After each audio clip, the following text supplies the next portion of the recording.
थोड़ी बोलिए सदगुरुदेव की। हमने तो थोड़ा ही कहा था, आप दिलदार हैं। बोलिए श्री सदगुरुदेव की। एक खास बात जयकारा की निवेदन करूं, आसन से यहां से बढ़िया सुनाई देता है, इसलिए सहसा आने का मन नहीं करता। आप और हमारी जयकारा की गूंज ऐसी होनी चाहिए, जो बैठे हैं उनको लगे कि सचमुच में कुछ हमसे छूट रहा है। सचमुच में इन 3 दिनों में जो एक माहौल होना चाहिए, उससे हम वंचित हो रहे हैं। आइए जल्दी चलते हैं। इस प्रकार का भाव तब बनेगा जब आप लोगों की गूंज वाकई में गूंज होगी। बोलिए सदगुरुदेव की, संत समाज की, भक्त समाज की। वर्तमान गद्दी नशीन परम पूज्य सदगुरु आचार्य देव जी, मंच पर विराजमान परम पूज्य श्री बना साहेब जी। मैं सारे संतों का नाम भूलता जा रहा हूं। मेरे समस्त पूजनीय संत गुरुजन सदैव मेरे लिए पूजनीय हैं ही।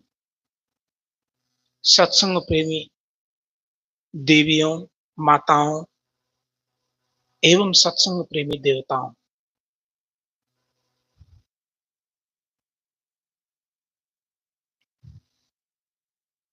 12 साल के बाद प्रयागराज इलाहाबाद में कुंभ होता है और उसके लिए 12 साल प्रतीक्षा करनी पड़ती है, वो महाकुंभ के लिए।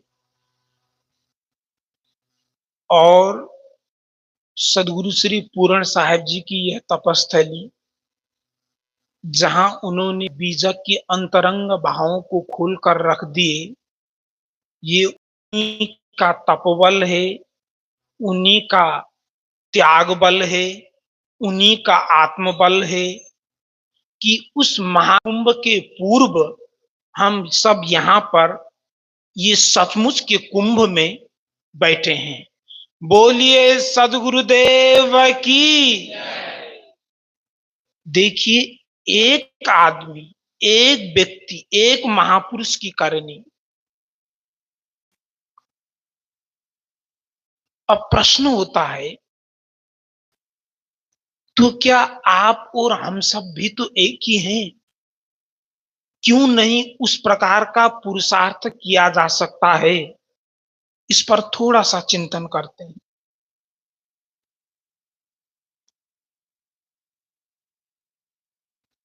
हम सब में रुचियां भिन्न हैं। उसके पहले आप और हमारे संस्कार भिन्न हैं, फिर रुचियां भिन्न हैं, फिर जिस प्रकार की रुचियां हैं उस प्रकार के कर्म होते हैं। तो हम में से कई लोगों में लोभ की वृत्ति ज्यादा होगी, या काम की वृत्ति, या क्रोध की वृत्ति, या मोह की वृत्ति। इसीलिए सत्संग की बातों को जो हम सुनते हैं, समझते हैं, एकाएक उन बातों को धारण एकाएक नहीं किया जा सकता। तो इसका मतलब क्या, फिर सत्संग करने का लाभ क्या है? या आप लोगों की जबान से कभी कभी ये भी निकलता होगा कि भाई आप इतने दिन से सत्संग कर रहे हो, इतने गुस्सैल हो या इतने लालची हो और न मालूम क्या क्या। तो इस पर हम इसको इस प्रकार समझें, जो सत्संग करने का लाभ है वह सदैव अमोघ है ही, रहेगा ही।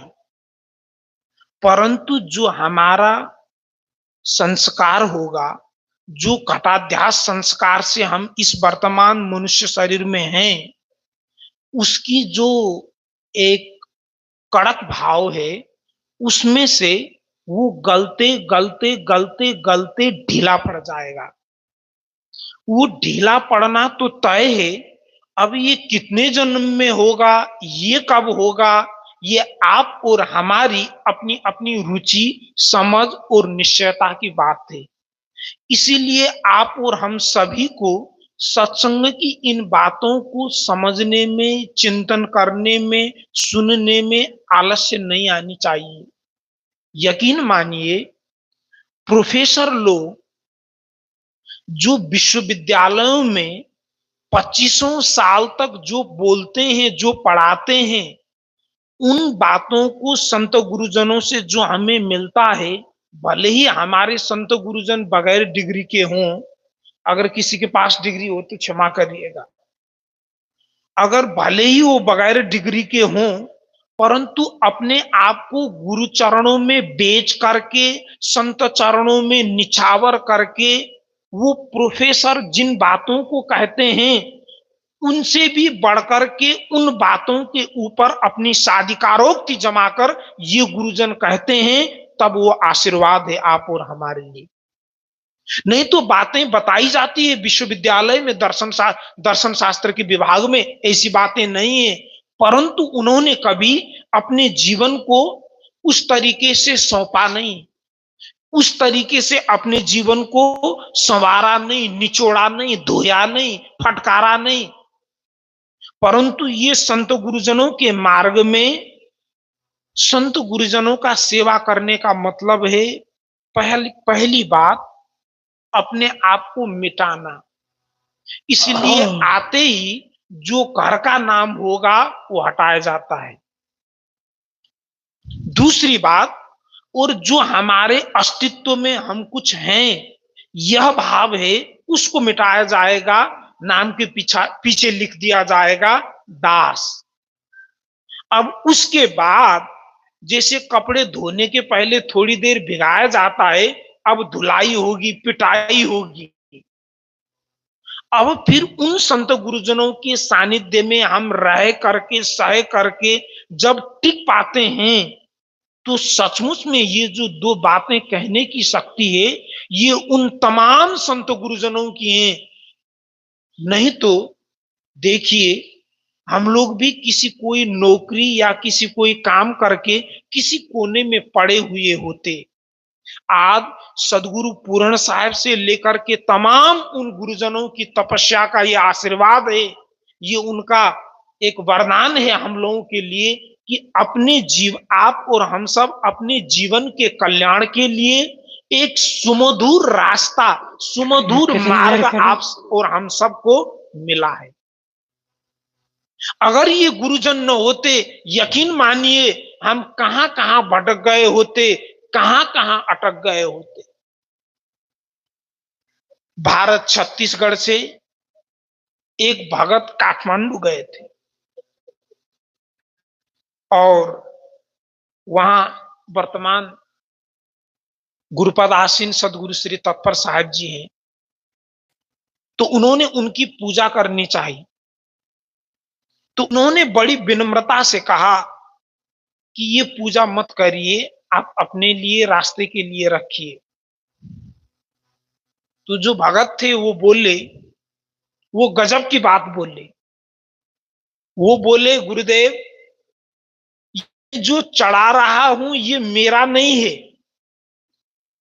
ये आप जैसे संत गुरुजनों ने हमें जीवन के लिए सतमार्ग की शिक्षा न दिए होते, आज हम धर्म, उपासना और भक्ति के लिए कहां कहां भटकते।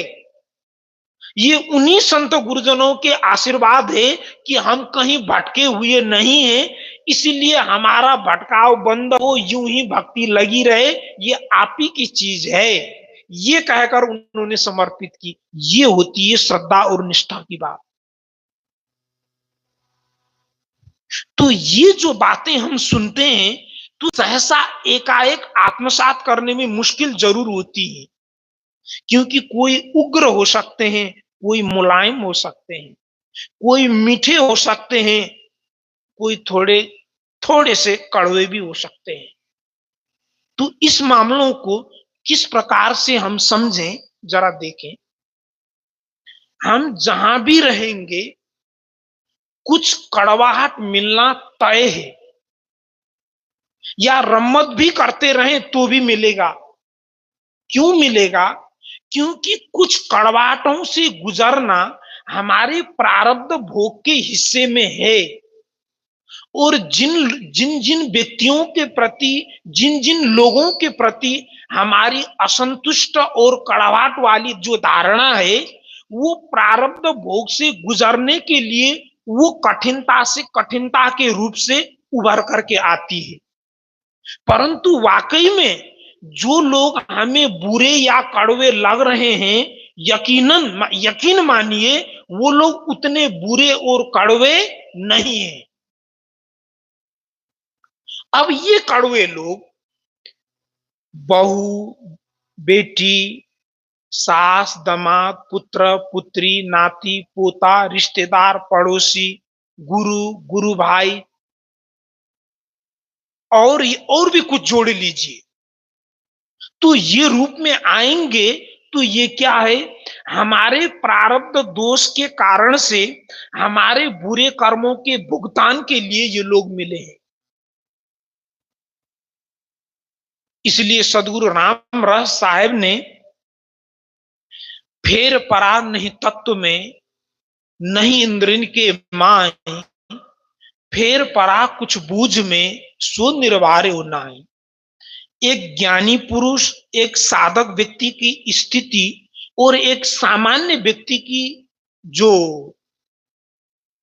एक धारणा है, एक स्थिति है, उसका चिंतन करते हुए उन्होंने कहा कि मूलतः तत्वों में कोई अंतर नहीं। जो भी ज्ञानी होंगे, समझदार होंगे, उन सभी के शरीर में 5 तत्व ही प्रकृति है, 6 नहीं है कि इसलिए वो ज्ञानी है या शांत है या विषम परिस्थिति में भी अपने आप को संभाल सकते हैं। आत्मनियंत्रण की भावना जिसमें प्रबल हो तो उसमें 6 तत्व नहीं होते, 5 ही होते। या कर्मेंद्रिय और ज्ञानेंद्रियां भी वही है, अलग नहीं है। परंतु अलग है तो क्या है? फेर परा कुछ बूझ में, सो निर्वार्यो नाई। अंतर यह पड़ गया, जो सदगुरु संतजनों के भक्ति से विमुख, सद्ज्ञान से रहित लोग होंगे, थोड़े से विपरीत परिस्थिति के लोग जब मिल जाएंगे तो बुरी तरह चिढ़ जाएंगे, वो चटक जाएंगे, फिर भटक भी जाएंगे। परंतु जिन्हें समझदारी है कि जीवन की जो विषमताएं हैं वो हमारे प्रारब्ध का हिस्सा है। क्यों? क्योंकि हमारे हमारे जीवन में जितने भी संबंध बनते हैं, लगभग 2 संबंध ही बनते हैं। एक हमने चाह करके बनाया, एक हमने न चाहते हुए बन गए। ये दूसरे संबंध से छोड़ करके तीसरा नहीं है। जैसे आपने चाहा तो आपने शादी कर ली, ये चाह करके। आपने नौकरी की, ये मेरा बॉस होगा, मैं इसके अंडर काम करूंगा। न चाहते हुए आपको भाई मिल गए, बड़े छोटे जो भी हों, ये चाहा नहीं, किसी ने प्लान नहीं की। न चाहते हुए आप और हम सबको माता पिता मिल गए, न चाहते हुए पड़ोसी मिल गए। जब ये सब न चाहते हुए इतना हो रहा है, तो जो भी हमारी जीवन की विषमताएं होंगी या विषम परिस्थितियां होंगी, उनको अगर हम गुरु ज्ञान की दृष्टिकोण से समझ पाते हैं, आत्मसात कर पाते हैं, यकीन मानिए गुरुदेव के मार्ग में, उस ज्ञान के मार्ग में हम आगे बढ़ रहे हैं। अगर आगे बढ़ने में हमारी जो समझदारी में जो एक स्पष्टता नहीं है, साफ सुथरी समझ नहीं है, तो यकीन मानिए फिर हमें सत्संग को और बारीक तरीके से समझने की जरूरत है। क्योंकि श्रुति का कहना है, श्रवण, मनन और निधिध्यासन 3 मार्ग श्रुति ने बताए। और अपने यहाँ सेवा, स्वाध्याय और सत्संग बतलाया गया, बात एक ही। लगता है 20 मिनट हो गया, मैं भूल गया। चलिए, आप सबको बहुत बहुत धन्यवाद। मैं भूल गया। मैं इन्हीं शब्दों के साथ अपनी वाणी को पूर्ण विराम देता हूं। बोलिए सदगुरुदेव की। साहेब बंदगी, साहेब बंदगी।